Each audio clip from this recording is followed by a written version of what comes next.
sales is empowering and inspiring other people to take decisive action.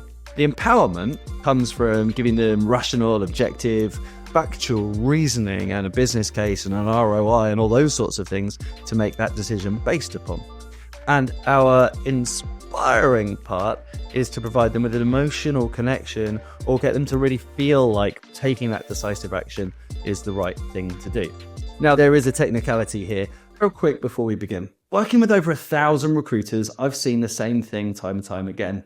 The challenge of always being on a roller coaster of results and just wanting a consistent way to win new, exclusive and retained business.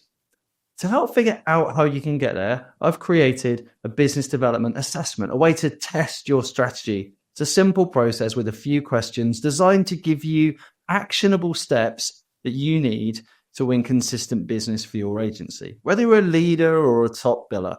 Hundreds of recruiters have already used this assessment to jumpstart their growth, including million-dollar billers.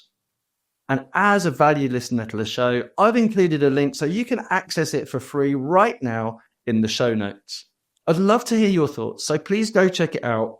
And now let's get on with the show. Welcome back to another episode of the Recruiting Better podcast with me, Ben Browning. This week, we've got a solo episode with me, and I'm going to be digging into a concept that I've been discussing with other people across the industry over the last few weeks. I've seen an increased intensity around business leaders who want to bounce back strongly this year, who are really focused on developing their organizational excellence, turning their recruitment businesses into truly high-performing organizations, and putting the difficulties of last year behind them by really stepping up a level, setting higher standards and driving performance. And as they look to do that, one thing that they often do, one thing that recruitment business leaders have classically done is invest in training to upskill their people. Now, I want to share a concept with you today, a hypothesis that I have, and see how it lands. I want to take you through a couple of steps around what you can do about it and how this message might impact your business. And the message is simple. It's this, that if you want to take a competent 150K or 200K biller up to 250, 300K, or even beyond, then the reality is most of what they're going to need in order to get there is not more skills, but is in actual fact more strategy and more systems. The difference between a competent biller who's performing kind of industry standard 150 to 200K billings, the gap that they have to get to that next level is not a skills gap in the main. Now, I kind of experienced this working with over 1,000 recruiters in my career. At Venn Group, where I was heading up the L&D team, we had over 400 consultants. And although I wasn't getting daily exposure to all of them, working with them closely showed me that often the real gap for them wasn't just in their skills. So, crucial question then is, where was it? I'm not saying, of course, that training is an unnecessary burden. In fact, of course, there's an absolutely important place for training in every recruitment business. There has to be a bedrock of skills that constantly get refined and developed and coached and supported right the way through a business. And remember, of course, as well, that my main focus when working with organizations is business development. My focus is on helping you grow revenue profitably and really level up your business by the amount of opportunities you get to work with the right kinds of clients for the right kinds of fees with the right kinds of business. So my focus isn't necessarily these days as much on the 360 consultant. And as a result, my view on training is kind of specifically focused on how recruiters win business. But BD training is still an area where recruitment businesses spend a lot of money and, in my experience, often struggle to get return on investment. There's this belief in the industry that if we give consultants more training, more knowledge, more skills, more coaching around their objection handling or their closing or their ability to pitch, then we really start to escalate or level up their ability to generate revenue. And to a point, that is true. But once a consultant is competent in having and navigating conversations on the fly with their clients, once they are experienced handling the kind of objections that come up on a frequent basis, once they really understand their value proposition and how to articulate it, it's very difficult for that consultant to get better just through new skills. And there are areas where new skills should absolutely be sought, and recruitment businesses should be looking to apply lessons and training for their consultants. And those areas might include things like how to get the best out of the technology and the tech stack you've got in your business, particularly as that evolves, how to get better at digital outreach, so dynamic digital outreach, whether that be video or voice note or using visuals to make your outreach and your sales strategy and your sales campaigns really stand out. And there might also be some training that you could do around the specific strategy and process or methodology that you're building out as well. But our recent data, the State of BD 2025 report, showed that 76% of consultants don't have a clear methodology for their business development. There's 76% of consultants don't have clarity on who to target, when to target, and what exactly to say. That presents a much greater challenge, in my experience, and based on the things that we've seen consultants try to do over the last 12 months in terms of winning new business. That gap around process has been a much greater determinant of their success than their actual skills. I'll give you a bit of a story-based example of this. So it's happened on a number of occasions in the last 18 months. So I've been working with an individual consultant who's come to me looking to level up their billings, get confident and consistent winning new business. And typically the conversation starts with, them telling me which parts of their sales conversations are breaking down, or which objections they find most difficult to handle, or which scenarios or situations they feel least confident in.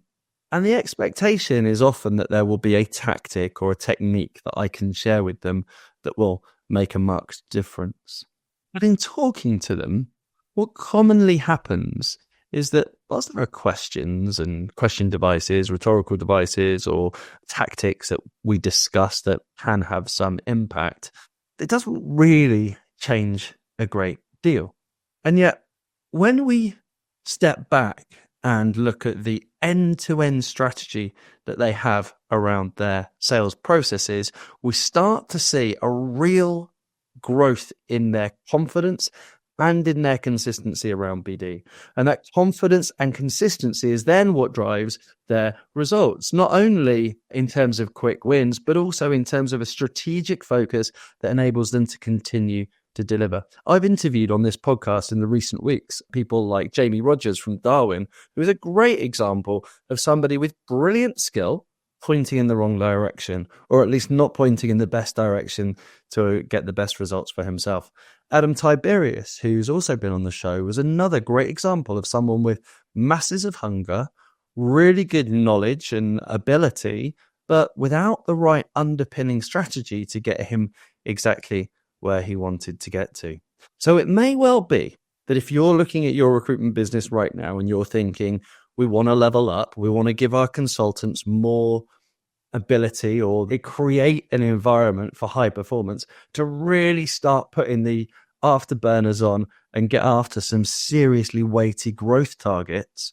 Firefish released some data recently that showed that 33% of recruitment business leaders expect 25% growth or more this year. So we know there is this desire for it. And if you're one of those business leaders looking at your organization, hoping for growth and planning for growth, and my recommendation is to consider whether actually your team has a skills gap, one that therefore needs to be plugged by a greater investment in training, or whether, to use an analogy, they're climbing the ladder perfectly well, but the ladder's maybe not leaning against the right building. If that is the case, then over the next 20 minutes or so, I'll take you through some key building blocks and some key things that you can do to make that change. Whenever I work with a business to build out their sales strategy, the first things that we look at are kind of the building blocks or the pillars and the framework of what a sales motion is based on. So the first thing we have to look at is their culture and their philosophy. It sounds kind of crazy, right? I mean, most recruitment business leaders, when they bring someone like me in, want me to talk about, how do you make a cold call? How do you open a cold call? What kind of questions should we be using? How do we write a specific email? Is my email too long? They want really tactical, granular advice. So when I say that the first thing we're going to look at is in fact their sales culture and their sales philosophy in their business, sometimes it leaves them feeling a little bit uncomfortable.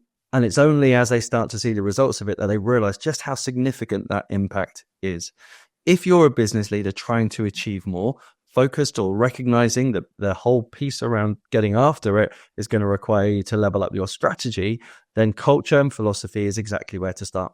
Because most recruitment businesses and most recruitment consultants these days have very mixed set of beliefs or experiences when it comes to business development. I mean, the first point is recruitment business leaders and recruitment consultants aren't necessarily embracing the idea of being a sales-led organization. They aren't necessarily, certainly at the consultant, at the desk level, enjoying BD or thinking that it's a truly valuable and important part of their work. Whilst they might see it as important, they maybe don't have the clarity over how the steps that they're taking are supposed to deliver results. And so there's some incongruity there, or there's a gap between their process, between their approach, and actually the results that they're expecting to see. Starting by looking at your sales culture then is really key. There are two things that I recommend when you start to think about looking at your sales culture. The first one is getting comfortable being a storytelling organization. So sales is all about helping other people make informed and rational decisions, right? So our definition here for sales is empowering and inspiring other people to take decisive action. In fact, that definition really lies in parallel with our definition for leadership. But to repeat it again, our definition for sales is to empower and inspire other people to take decisive action. The empowerment comes from giving them rational, objective, factual reasoning and a business case and an ROI and all those sorts of things to make that decision based upon. And our inspiring part is to provide them with an emotional connection or get them to really feel like taking that decisive action is the right thing to do. Now, there is a technicality here. Other people can't be empowered or inspired. They can be empowered or inspired, but you can't create that reaction by something that you do, by actionable steps that you take. You can only really create the environment in which they feel a sense of empowerment or they feel a sense of inspiration. So our goal as salespeople is to create this environment where we make that clear. So when we think about your sales culture, telling sales stories and being confident and comfortable in supporting that buying decision is really important. We have to bear in mind that the biggest part of sales is market research. The biggest part of sales is building an understanding of the person that you're considering selling to know whether your solution is right for them and know exactly how to present it to them. The sales stories that you're going to build and learn and understand to share with your clients will be experiences that you have of helping other people, lessons learned of things where it didn't maybe go as well as you'd hoped, parts of your process that have a surprising outsized impact on the businesses that you work with, scenarios where your client was maybe reluctant to trust you with a certain part of your process, but then as a result of doing so, got the outcomes that they were looking for. Those are the kinds of stories that when you start telling, not just to your clients, but discussing internally, you really build confidence and a real narrative around who you are as an organization. Start building out your brand identity based on those stories. The next pillar, once we've got sales culture clarified and we've got people confident in talking about being a sales organization and what that really means for them, is that we start looking at your systems and your processes. We start looking at, right, how do you go about communicating that end-to-end journey? One of the first things that I'll share with businesses I work alongside is that the only way to really consistently and confidently win new business right now is having a clearly buyer-centric approach. What does that mean? Well, it means making sure that your conversations overlap with all of the steps in the journey that your target client will need to take in order to end up at a point of commitment, right? So those are things like your target client will first of all need to know What is the context in which they're making the decision? What is happening now and what is happening next that will impact the scenario around this decision? That might be looking at their corporate goals. It might be looking at what's happening in their industry. It might be looking at the obstacles that stand between them and achieving those goals. But you need to create a picture. You need to be able to discuss and create a picture and understand the context in which their decision is being made. For example, if your client is saying, look, our TA team, armed with good technology, are outperforming any recruiter we've ever worked with before, then it may well be that actually, rather than selling to them, you need to step back and go, okay, well, let me first of all understand exactly what it is the TA team are doing and what your tech stack for them looks like before we even consider whether working with us as your external recruiter makes sense. So the first thing we need to look at in terms of that buyer journey is the context the decision is made. They need to become context aware. Then they need to be problem aware. Then they need to recognize what is the gap in their processes, or is there a gap in their processes, and how would they measure that? That's a really key part of our sales journey, is going to be talking to your clients about how they measure that gap. And we then move on to solution aware. Like, why do they need a solution?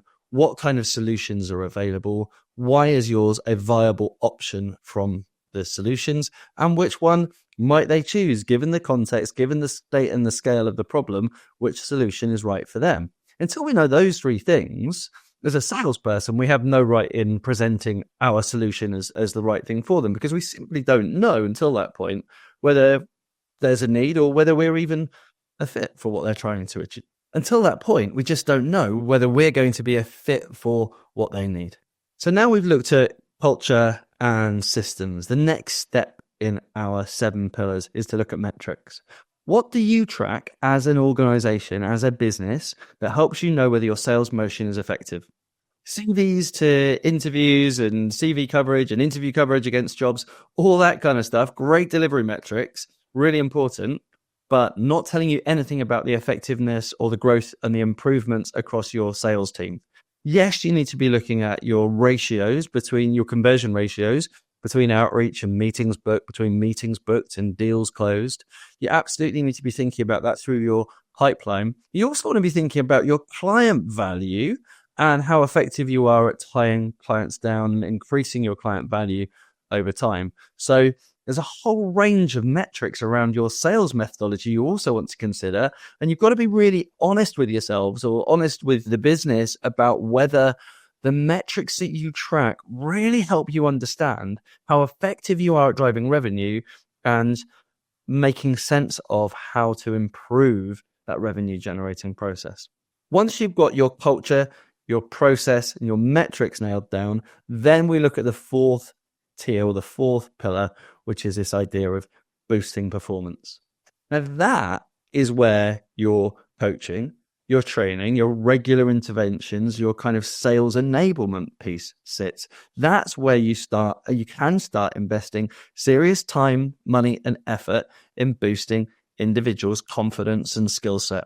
But you can't do that. It doesn't make any sense to do that until you've got clarity over your sales culture, your systems and processes, and your metrics. Because, of course, how would you know if the input that you're putting into coaching and training and development is actually getting any results unless you've got clarity over the strategy, the culture, the systems, and the metrics that you're going to be using? If you're the kind of organization who are focused on creating a high-performance business, a high-performance culture, you can't start with skills. You've got to have those other building blocks in place. Now, once you've done that, we then get into the more tactical elements. We then drop down to the second group of pillars, the final 3 pillars, which are your positioning, your prospecting, and your closing. And this is where people typically expect someone like myself or a consultant to get involved and get a bit more hands-on. But before we do that, even before we do that, we're going to need to think about the impact that having a clear strategy across those 3 pillars will have. So you can approach those 3 pillars very tactically, but in fact, the key focus has to first be on developing a strategy across your positioning, your prospecting, and your execution or your closing, rather than getting straight into the tactics. Let me give you an example. First of all, let's talk about your positioning. So your positioning is all about that brand story. It's all about what you stand for, who you are, what you do. Now, so many recruiters I talk to aren't really clear on what their product is. Your product, of course, isn't your candidates. Your product isn't even really your ability to find candidates. And if it is, then we just have to think about how that's perceived by your market, because most employers believe that finding candidates, accessing talent has got significantly easier in the last couple of years. And that's partly due to ad spend from big tech players like Indeed and LinkedIn Jobs, telling employers that finding candidates is just as easy as clicking a button. But it's also their own experience of talking to recruiters who promise the earth, promise the ability to find candidates. And anyway, most employers aren't sat there thinking, oh, we need a JavaScript developer. We're never going to find anyone for that role. Their experience is more that finding them is slower, more expensive, and more painful than they'd ideally like it to be. But they always get someone, right? So we need to be conscious of the fact that your product as a recruiter is not your candidates. It's not really even your ability to find talent. What is it? Well, if you subscribe to the same view of thinking as I do, and the kind of value proposition that most of the businesses that I work with kind of end up applying and deploying, is this idea that working with an expert recruiter improves your recruitment strategy over time. That an expert recruiter will help refine and improve your approach to hiring systematically, hire after hire, so that 12 months from today, the way you hire will be significantly better than it is right now. And in fact, sometimes we refer to that as turning hiring into a competitive advantage, because if you can help your clients remove the bottlenecks that come with badly defined roles, a poor attraction strategy, and a poor selection strategy, if you get those three things right for them, the outcome is absolutely a competitive advantage for that business. Now, that may not be your product. It may not be your story. And, there are many ways of approaching this game, of course, but you want to be really clear on what your value proposition is. And as I say, if your value proposition is purely the ability to find talent, find candidates, map markets, and access people, unless you're in a ridiculously talent short market, which some recruiters are, most recruiters aren't, then if your messaging solely focuses around on, I can find you someone, then you might end up with the realization that the value you're creating isn't as much as you might like to think. Well, that's the first part of our positioning. We have got this message around what we stand for, what we are, what problems we solve, what impact we create, and what that value all leads back to from our product. We've then got the other part of our positioning, which is who's it for? Like, who is our ideal target market? And this is another area where, unfortunately, recruiters have a real clarity over the sector and the niche that they want to go after. And typically, the desire is to fill any role in that niche. It's not a case of getting any more granular than that. But if you hire for the skill set that I can recruit, then I want that job. But there are different types of organizations, different approaches to hiring, different appetite and desire for support. So big part of getting your positioning right, or the other big part of getting your positioning right, is really thinking about who exactly you sell to. Because recruiters are really good at identifying a niche in a sector that they want to sell into. But there are different types of clients. Clients who have a different kind of expectation of recruiters, clients who want a different type of relationship with recruiters, clients who value recruitment in very different ways. Some who really see recruiters as being an expert set of eyes and ears on the market who can provide advice around strategy and development, and others who see recruiters as nothing but a necessary evil, frankly, and who simply want you to bung them some CVs. So there's a real different type of client that you could be working with, and getting really refined or defined on who makes a good quality client is much more than just simply looking at your niche or your sector. Our sixth pillar is your prospecting. Now, again, most people want to dive straight into tactics here. But before we go into your tactics, we need to think about your prospecting strategy. How do you want to present yourself?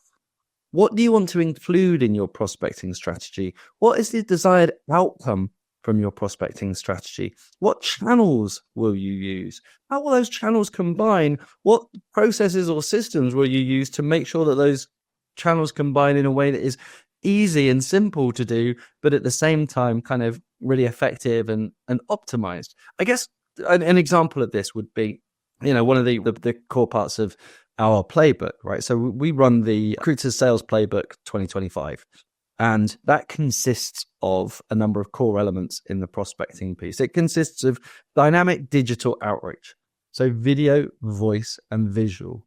And those three elements overlap your classic kind of email outreach, email campaigns, and phone-based campaigns.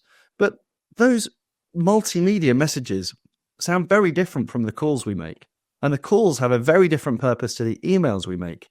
Each strand of that strategy has its own purpose, and they all weave together to create the kind of impact that we're absolutely looking for. So it's not just a case of saying, right, we've got a sales message, let's take it out across the channels. It's thinking about how will those channels be used to reinforce each other? How will they link up and have the greatest impact, and kind of how they have the greatest success in helping me break through to my key clients? So there's a real kind of clarity around that strategy that's required in order for those tactics or for those steps to be delivered tactically effectively. Some people say to me, we've got a strategy around our outreach. It involves using Sourcewell. Perfect. But when we look at that, what they've really done, as I say, they've just taken their message across the different channels and they've set up a schedule and a frequency, which is wonderful, by the way. But they've not really thought about how those channels speak to each other, how those messages speak to each other, how those individual strands interweave to get the best possible outcome. They've also not necessarily thought about what are they trying to achieve at the meeting stage, which is everything we include in our kind of closing pillar. Our closing pillar includes everything beyond that prospecting phase. So discovery meetings, multi-threading. So how do you bring more stakeholders into the conversation to make sure deals get signed? Creating proposals. How do you actually use case studies at every step of your proposal building so that your client is already agreeing to what you're selling to them before they've even really been asked the question? And then finally, how do you go through transparent negotiations? How do you set out your framework for winning business from your clients in a way that it feels like you're exchanging transparently things that they want and things that you want to reach a mutually agreeable deal? And that feeds all the way back to the start when I was talking about this idea of your sales culture needing to be about supporting your clients to take decisive action. Everything through your strategy, from your culture, your systems, your metrics, your performance and your coaching, your positioning, your prospecting, and your closing, all of that has to be built with the concept in mind that what your goal is for your sales motion is to get your clients to take decisive action.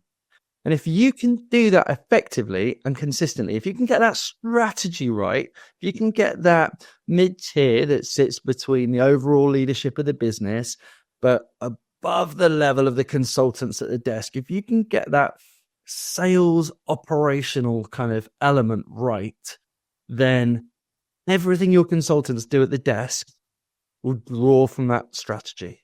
And what you get from that is consistency. There's a coherence in the plan. You get the ability to coach and mold and teach and train and develop people with a real identity for what it means to sell and do business development in recruitment and win business in recruitment. You get continuity across your messaging so that even if your consultants are off doing freestyle outreach without looking at scripts or lyrics or flows or using templates, everything they're doing looks and feels kind of at one with the business and the way that you're looking to generate revenue because they're drawing from that core strategy. So look, I started off this episode of the show by sharing this quite contentious, or what could be quite a contentious view that training in recruitment is overrated. That actually the gap that a consultant has to go from 150K to 200K up to $500,000 or even up to becoming $1 million biller is not as much based on their skills, but it's more based on their process and their strategy. I've seen that firsthand. I've taken consultants from billing 200K through to billing $1 million. We're still working on that £1 million mark, I've got to tell you. But yeah, there's this real piece that we see where the big change, the big leaps that consultants make are not from filling their skills gap or filling their heads with more ideas on techniques and tactics, but it's really looking strategically at how you become a sales-led organization, how you get that kind of culture and playbook, and how you get that entire kind of methodology baked into your business that will support and drive everyone's performance. So in the book Good to Great, Jim Collins talks about the idea of a flywheel, right? He talks about the idea of leveling up your business with steps or processes or systems that constantly, whilst they take a little while to embed in the first instant, they constantly build momentum. And after a while, once you've got them up and running, they generate their own momentum. They generate their own heat. They speed up the organization and accelerate everything that you're doing. And I fully believe that if you're focusing on leveling up your individuals, which is great with skills and training, you are missing the piece of the puzzle that really gets that flywheel spinning, which is leveling up your sales strategy. And hopefully that's helped you answer some of your questions about how exactly you might go about that. Hopefully that description has given you a really clear framework across those 7 pillars that you can now go through and really work out, am I aligned with that? Our business development assessment will help you do that as well. I believe there's a link in the show notes that you can go and check it out. It takes about 4 minutes or so, a whole bunch of questions specifically designed to your business. The outcome you get, and this is really cool, we've been able to do this with the guys over at ScoreUp, is you get a very clear score for each one of the pillars in the process. So it covers all of the 7 pillars I've discussed today. And in addition, you get a 22-page in-depth and personalized report on how exactly to do all of the things that I've mentioned today. So we've spent 30 minutes or so talking about this today, but you can actually get the written guide personalized to your results and your business, so you can think about how you might go away and implement all of that. I hope this has been useful. You know what to do. Hit the subscribe button, share it with your colleagues and friends if you've enjoyed it. Drop a comment if you're watching on YouTube. We really want to ramp up the engagement here to ensure that we can get our message and get the content in front of as many people as possible, but also to make sure that we're kind of fine-tuning the show based on your feedback. So please do take a couple of minutes to drop us a comment, like, subscribe, and share the show so that we can know whether you're enjoying it. And love to hear from you. So thanks very much. And until next time, have a great week. And I'll see you on the show next time. Cheers.